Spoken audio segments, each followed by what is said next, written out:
ओम नमः सिद्धेभ्यः ओम नमः सिद्धेभ्यः यदर्चा भावेन प्रमुदितमनादरे दुर्यः छनादासित सर्गी गण गण समध्या सुखनिधि लभन्ते सद्भक्त्या शिव सुख समाजं किम तदा महावीर स्वामी महावीर स्वामी महावीर स्वामी नयन पथिगामी भवतु मे दुर्वाह बंधनो नित्यं ज्ञान दर्शन नायका चारित्राणां गंभीरा मोक्षे मार्ग देशगा पंच प्रवृत्ति भगवान की एक राधिनाथ भगवान की अंतिम सत्संगपति भगवान महावीर स्वामी की आचार्य श्री कुंद कुंद भगवंत की आचार्य श्री विमल शंकर जी महाराज की आचार्य गुरुदेव सदमती शंकर जी महाराज की 3 करोड़ मुनि राजों की 2 जिनवानी माता की जबले परम पूज्य ध्यान योगी दिव्य संत राष्ट्र आचार्य गुरुदेव श्री सुंदर सागर जी गुरुदेव की समस्त आचार्य संघ की जयकारा गुरुदेव का। भव्य आत्मा अंतिम तीर्थेश्वर भगवान महावीर जिनके पावन शासन काल में हमारा जन्म हुआ है। भगवान महावीर जिन्होंने अपनी बीतरा मुद्रा को दिखाकर इस भारत का नहीं पूरे विश्व के कल्याण के हेतु प्रवचन दिया, उपदेश दिया। भगवान महावीर की दिव्य देशना जिनको सुनने के बाद आपकी आत्मा के अंदर ये वेदन होना चाहिए कि मैं भी एक जीव तत्व हूँ, मेरे अंदर भी भगवान बनने की सामर्थ्य योग्यता पात्रता है, मैं भी भगवान जैसा हूँ। ऐसे भगवान महावीर जिन्होंने 30 साल तक हमें दिव्य ध्वनि के अनुसार उपदेश दिया। ऐसे भगवान महावीर जिनके शासन को आज भी लोग बड़ी श्रद्धा से नमस्कार करते हैं। ऐसे भगवान महावीर जिन्होंने हमें जियो और जीने दो का नारा दिया। ऐसे भगवान महावीर के सिद्धांतों को आज पूरा विश्व मानता है, पालन करता है और निरोगी होकर अपने मोक्ष मार्ग को प्रशस्त करता है। भव्य आत्माओं, 3 भुवन में सार वीतराग विज्ञान्यता शिव स्वरूप से विकार नमो त्रियोगे समार के।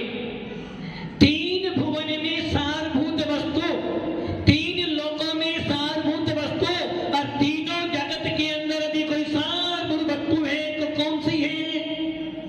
3 लोक, अधोलोक, मध्य लोक और ऊर्ध्वलोक। अधोलोक में कौन रहते हैं? नारकी रहते हैं, तिर्यंच रहते हैं और देव गति के देव भी रहते हैं। मध्य ऊर्ध्वलोक में देव रहते हैं, तिर्यंच भी रहते हैं, तिर्यंच रहते हैं। ऊर्ध्वलोक में तिर्यंच रहते हैं या मध्य लोक में रहते हैं? ऊर्ध्वलोक में मनुष्य देव भी हैं, तिर्यंच भी हैं, 16 स्वर्ग भी हैं, देव गति के देव भी रहते हैं ऊर्ध्वलोक में, तिर्यंच भी रहते हैं और यहाँ तक कि 3 लोक के आधार पर विराजमान होते हैं देवादिदेव, अनंत भगवान और सिद्ध भगवान। ऐसे सिद्ध भगवान लोक के शिखर पर विराजमान है। 3 लोक के अधिपति यदि कोई है तो वो सिद्ध भगवान है। अनंत भगवान मध्य लोक में पाए जाते हैं। अनंत भगवान कहाँ पाए जाते हैं? मध्य लोक में पाए जाते हैं। आचार्य उपाध्याय साधु मध्य लोक में पाए जाते हैं, किंतु निरंजन निराकार ज्योति स्वरूप जो आत्मा है, जो निरंजन है, निराकार है, ज्योति स्वरूप है, अष्ट कर्मों से रहित ऐसे सिद्ध भगवान 3 लोक के शिखर पर विराजमान है, तनुपात बल में विराजमान है। ऐसे सिद्ध भगवान से हम प्रार्थना कर रहे की है भगवान। अधोलोक में भगवान नहीं पाए जाते। अधोलोक में जीव तत्व तो पाया जाता है, अधोलोक के अंदर आत्मा तो पाई जाती है, किंतु भगवान नहीं पाए जाते हैं। मध्य लोक में मध्य लोक में अनंत भगवान पाए जाते हैं, नमो आईरियाणम पाए जाते हैं, नमो वैध्यायनम पाए जाते हैं, नमो लोई संवेद साउनम पाए जाते हैं। इसलिए मध्य लोक में 4 परमेष्ठी पाए जाते हैं। और ऊर्ध्वलोक के अंदर मात्र ऊर्ध्वलोक के शिखर पर नमो सिद्धाणम सिद्ध परमेष्ठी पाए जाती है। ऐसे 3 लोकों में, ऐसे 3 लोकों में सारभूत वस्तु कौन सी है?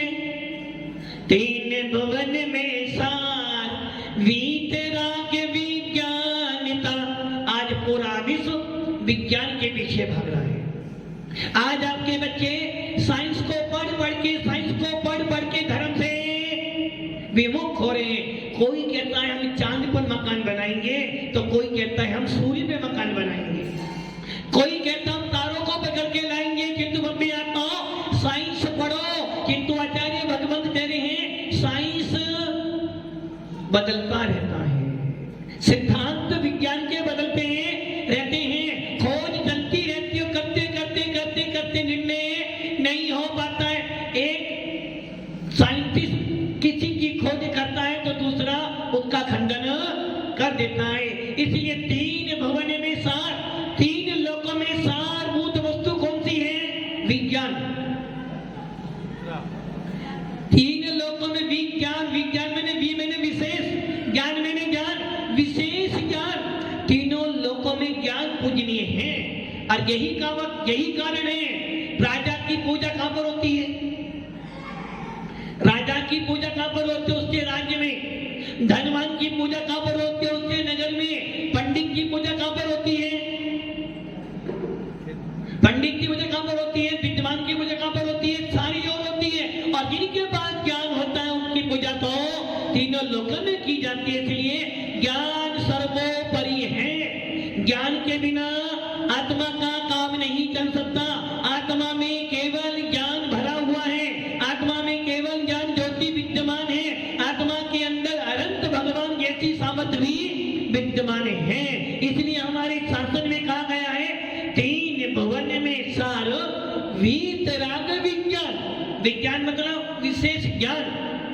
ज्ञान तो आपके पास भी है और हर आत्मा के अंदर, हर आत्मा में ज्ञान है। वाले वो एक इंद्रिय हो या पंचेंद्रिय हो, नारकी हो या तिर्यक हो, देव हो या मनुष्य हो, श्रावक हो या मुनि हो, गृहस्थी हो या त्यागी व्रती हो, हर जीव के अंदर आत्मा है और हर आत्मा में ज्ञान को, ज्ञान के बिना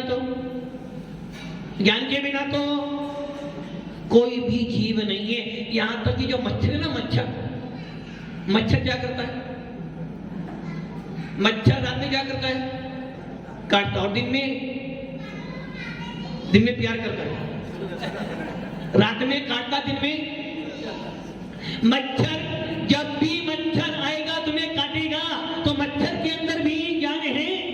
बिल्ली जब चूहा देखेगी तो उसके ऊपर दौड़ेगी, उसके पास भी ज्ञान है। चींटी जब भी नमक देखेगी, नमक के पीछे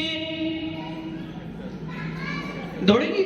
नहीं दौड़ेगी। जब भी चींटी नमक देखेगी नहीं दौड़ेगी। हाँ, जैसे ही शक्कर देखेगी चींटी उसके पीछे दौड़ेगी। और जब ये मनुष्य महात्मा गांधी देखेगा, पंडित जी, जब ये मनुष्य महात्मा गांधी देखेगा उसके पीछे कौन सा महात्मा गांधी? फोटो वाला, सही है ना? महात्मा गांधी ना। जब मनुष्य महात्मा गांधी को देखा उसके पीछे दौड़ेगा ना। महात्मा गांधी के पीछे नहीं, जिस पर गणवंदर की मोहर लगी है, ऐसे उस महात्मा गांधी के पीछे अपना सारा जीवन बर्बाद कर देता है। ऐसे 3 भुवन में सार विज्ञान। ज्ञान तो चींटी को भी है, ज्ञान तो वाक को भी है, ज्ञान तो मच्छर को भी है, और ज्ञान उस स्वान, उस कुत्ते को भी है। कितना ही कुत्ते को घर में पाल लेना, कुत्ते को कितना ही मीठा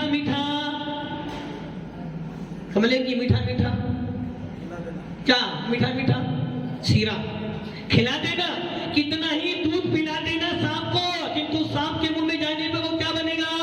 जहर ही बनेगा। उसी उसी प्रकार कुत्ते को कितना ही रबड़ी खिलाना, मावा खिलाना, मिष्ठान खिलाना, किंतु जैसे ही हड्डी देखेगा कुत्ता, हमारा कि हमारा कुत्ता शाकाहारी है, नॉन वेज है ना हमारा कुत्ता, महाराज जी तो रोटी खाता है।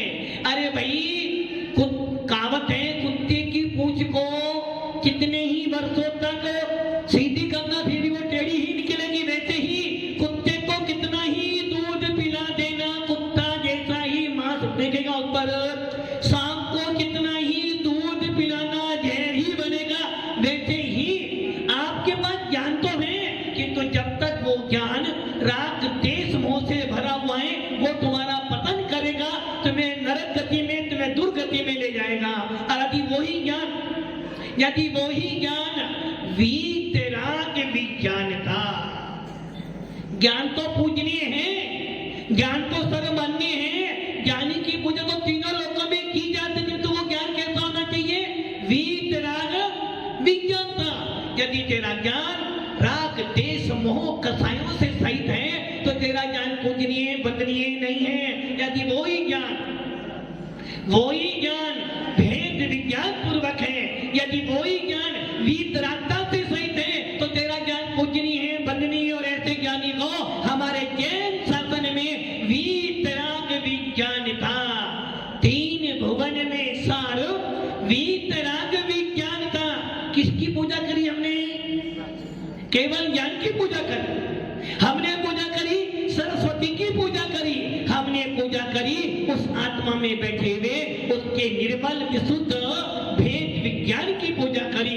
इसलिए हमारे जैन शासन में ज्ञानियों की पूजा है, हमारे जैन शासन में विद्वानों की पूजा है, किंतु कुछ विद्वान की, जो विद्वान वीतरागता को प्राप्त करता है, जो विद्वान, जो जीव वीतराग विज्ञान को प्राप्त करता है, ऐसे भगवंतों की पूजा की जाती है। हमारे जैन शासन में भेष की पूजा नहीं की जाती। हमारे जैन शासन में भेष पूजी नहीं है, हमारे जैन शासन में गुण पूजनीय है। बंदे तदगुण लब्धे। भेष कोई भी हो, बुद्ध वीर जिन्हें हरि हरि ब्रह्मा या उसको स्वाधीन कहो, भक्ति भाव से प्रेरित हो ये चित्त सदा। कोई भी हो, बुद्ध हो, ब्रह्मा हो, कोई भी हो, यहाँ तक कि अल्लाह भी हो, हमारे यहाँ लड़ाई भेष की नहीं है, लड़ाई नाम की नहीं है, लड़ाई काम की है। और काम कैसा होना चाहिए? जिसके अंदर वीतराग विज्ञानता है, जिसके अंदर भेद विज्ञानता है, जो वीतरागता को प्राप्त हो चुका है, ऐसे ब्रह्मा हो, विष्णु हो, कोई भी हो, हम उनको मानते हैं, पूजते हैं। भव्य आत्माओं, आज पूरे देश में एक ही नारा चल रहा है। कौन सा नारा? आज पूरे देश में एक ही नारा चल रहा है, चलो अयोध्या चलो। कहां चलो? अयोध्या चलो। एक नारा पहले चला था, चलो मंदिर बनाएंगे, आया था ना, मंदिर बनाएंगे। क्या बनाएंगे? मंदिर अयोध्या बनाएंगे। पहले नारा चला, चलो अयोध्या चलो मंदिर बनाएंगे, मंदिर तो वहीं बनाएंगे। और अब आगे चलो अयोध्या चलो मंदिर बन गया है। भव्य आत्माओं, जिस अयोध्या पे राम का मंदिर बना है वो अयोध्या जैनियों का शाश्वत क्षेत्र है। जिस अयोध्या पे राम का विशाल मंदिर बनाया गया है वो अयोध्या जैनों का शाश्वत सिद्ध क्षेत्र है। जिस अयोध्या पे राम पैदा हुए थे उसी अयोध्या में जैनियों के तीर्थंकर उत्पन्न होते हैं। कितने ही काल बीत जाए, कितना ही संसार परिवर्तन हो जाए, किंतु जैनों के भगवान जब भी अवतार लेंगे, जब जब तीर्थंकर अवतार लेंगे, तब तब अयोध्या में ही लेंगे। इसलिए अयोध्या का संबंध किसी से हो या ना हो, जैनों का तो आत्मा और प्राण जैसा संबंध है। जिस प्रकार व्यक्ति बिना श्वास लिए जीवित नहीं रह सकता, वैसे ही जैन शासन अयोध्या के बिना अधूरी है। लोग कह रहे हैं कि राम का मंदिर बनाया, किंतु भव्य आत्माओं, हमारे देश के प्रधानमंत्री भी कह रहे हैं घर घर दिए जलाए जाएं। वो दिन याद करो जब देश के प्रधानमंत्री ने कहा था घर घर में आप दीपक जलाओ। कब कहा था? कोरोना में कहा था। लोगों ने सुना कि यदि दीपक जलाएंगे तो हमारे प्रधानमंत्री की बात का मूल्य होगा और इससे हमारी में एकता बनेगी। उसके बाद आज फिर कहा जा रहा कि घर घर में, जब राम अयोध्या आए थे, कौन आए थे?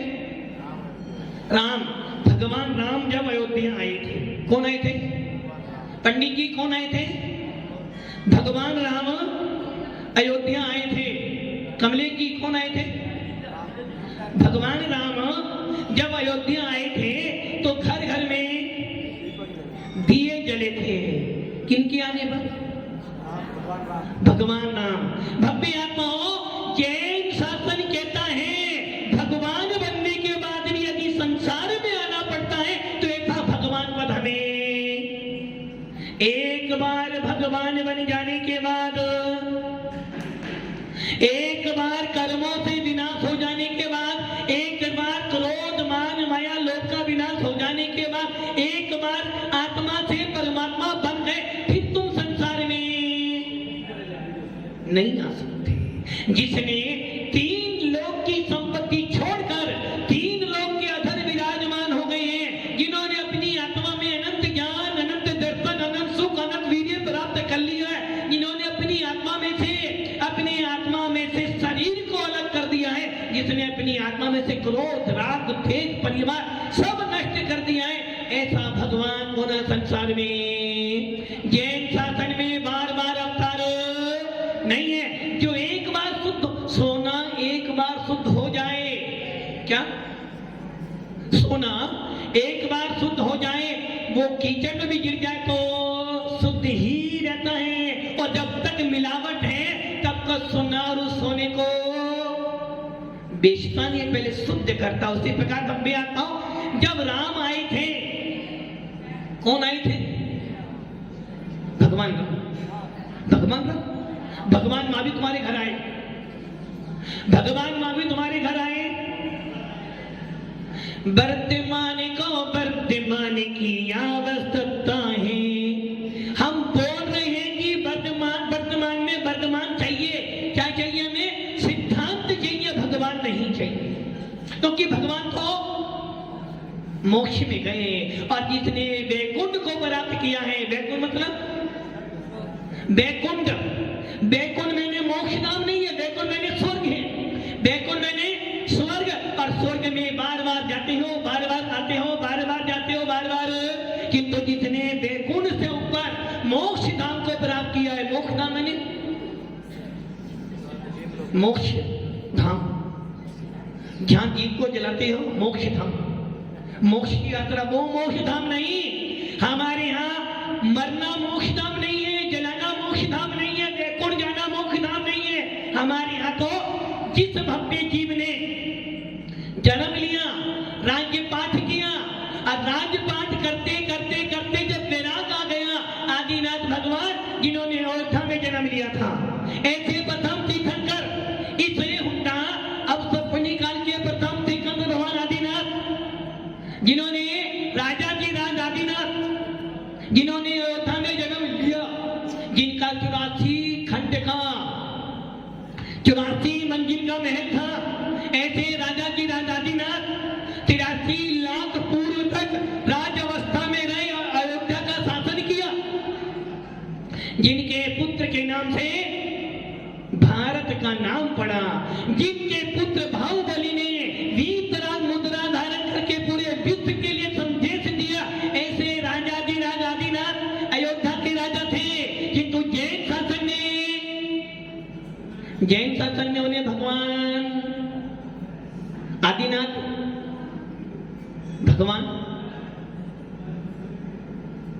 भगवान नहीं थे। राजा जी राज आदिनाथ भगवान नहीं थे।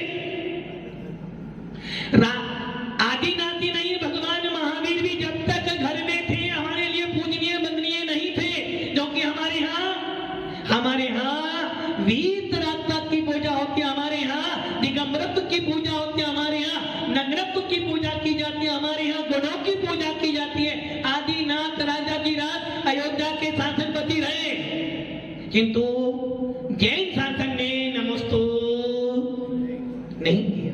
जो कि वस्त्र पहने हुए हो, संसार में फंसे हो, धन संपत्ति पड़ी है, पत्नी है, बच्चे हैं, माता पिता है, इसलिए हमारे जैन शासन में परिग्रह को नहीं माना। जिनके पास परिग्रह है उनको भगवान नहीं माना। हमारे यहाँ तो साधु भी बनना है तो पहले तो भैया घर परिवार को छोड़ना।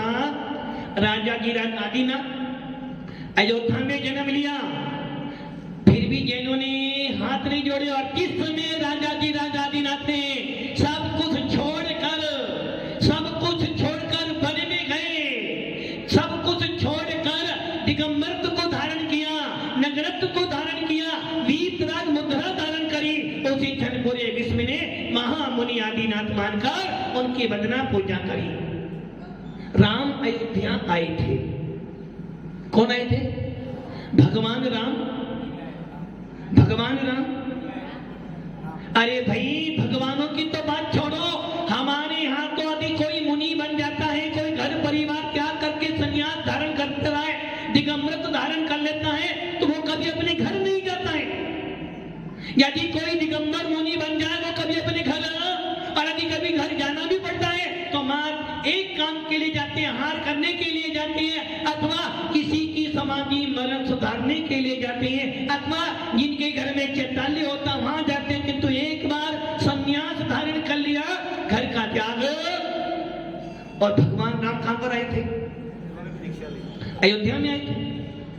भगवान राम नहीं, भगवान राम तो नहीं आए थे। राजा राम अयोध्या के नरेश, रघुवंश के तिलक राजा राम वनवास काटकर लक्ष्मण और सीता के साथ में अयोध्या आए। घर घर में दीप जला था और आज इसी देश के पीएम कह रहे हैं घर घर दीप जलाओ। क्यों जलाओ? कि राजा राम अयोध्या में विराजमान होने जा रहे। कोई बात नहीं, राजा का सम्मान करेंगे, राजा का बहुमान करेंगे, किंतु जैन शासन कहता है भगवान महावीर से पहले राम हुए। जैन शासन कहता है आदिनाथ के बाद हुए, ये भी जैन शासन कहता है।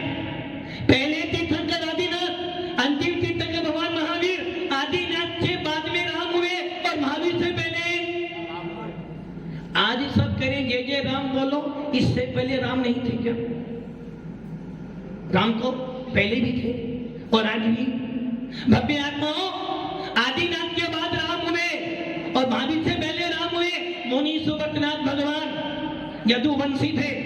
मुनि सुबतनाथ के काल में, अर्थात हमारे 20वें तीर्थंकर मुनि सुबतनाथ भगवान, उनके काल में राम हुए, लक्ष्मण हुआ, रावण हुआ, हनुमान हुए। और जैन समाज, हिंदू समाज तो मात किसको पूछती है? जय सीताराम। किसको पूछती है?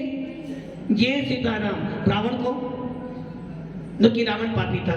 किंतु जैन शासन, भगवान महावीर का शासन कहता है भैया राम भी पूजनीय है, क्योंकि यदि राम ना हो, रावण भी पूजनीय है हमारे शासन में। तो यदि रावण नहीं होता तो राम इतने महान।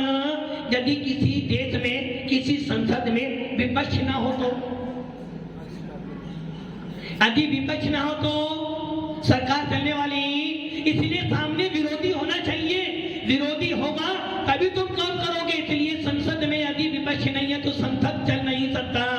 जब भी संसद में आवाज उठती है तो विपक्ष उठाता है। उसी प्रकार भगवान राम इतने पूजनीय बने तो उसमें एक कारण रावण भी था।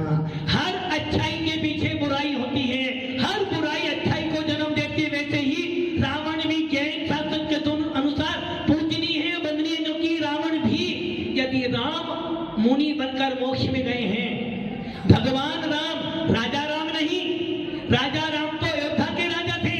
और अयोध्या के राजा को जैन शासन बहुमान कर सकती है, किंतु भगवान नहीं मानती। और जिस समय राजा राम ने सब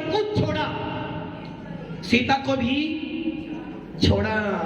और उस समय जब राम महामुनि महाराज बने और मुनिराज बन के कर्मों का विनाश किया, तब जैन शासन ने सर्वज्ञ भगवान राम को पूजा माना और बोला कि भगवान सर्वज्ञ भगवान राम भगवान महावीर से पहले हुए हैं। भव्य आत्माओं, हमारे जैन शासन में भेद की पूजा नहीं है, कपड़ों की पूजा नहीं है, जाति की पूजा नहीं है, सिंहासनों की पूजा नहीं। हमारे शासन में तो वीतराग मुद्रा की पूजा की जाती है। इसलिए राम महावीर से पहले हुए, महावीर से पहले मोक्ष में गए, महावीर से पहले भगवान बने और आदिनाथ के बाद में बने।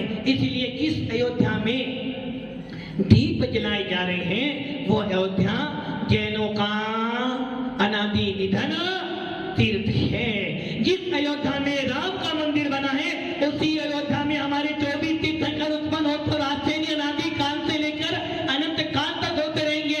उसी अयोध्या में भगवान आदिनाथ ने अवतार लिया था। उसी अयोध्या में अनंतनाथ भगवान भी हुए थे। तो भगवान राम पूजनीय हैं और हमारे जैन शासन में मांगी कुंगी से भगवान राम महामुनि राम मोक्ष में गए हैं। ऐसे सर्वज्ञ वीतरागी राम को प्रत्येक जैन व्यक्ति नमस्कार करता है। किंतु अयोध्या में जो राम आ रहे हैं वो राजाधिराज राम पधार रहे हैं और जो मोक्ष में गए हैं वो वीतरागी भगवान राम गए थे। ऐसे भगवान राम के लिए जैन समाज हर समय वंदना पूजा करती है। और समाज ही नहीं, हमारे तो मुनि राज भी सर्वज्ञ भगवान राम की पूजा वंदना करते हैं। भव्य आत्माओं, अयोध्या हमारा है और उसमें राम ने भी जन्म लिया था और राम ने जन्म लेकर मोक्ष प्राप्त किया। ऐसे सर्वज्ञ भगवान राम के आदर्शों पे हम चले, अपना मोक्ष मार्ग प्रशस्त करें और भगवान महावीर के नाम को लेते हुए अपनी आत्मा को भगवान बनाएं।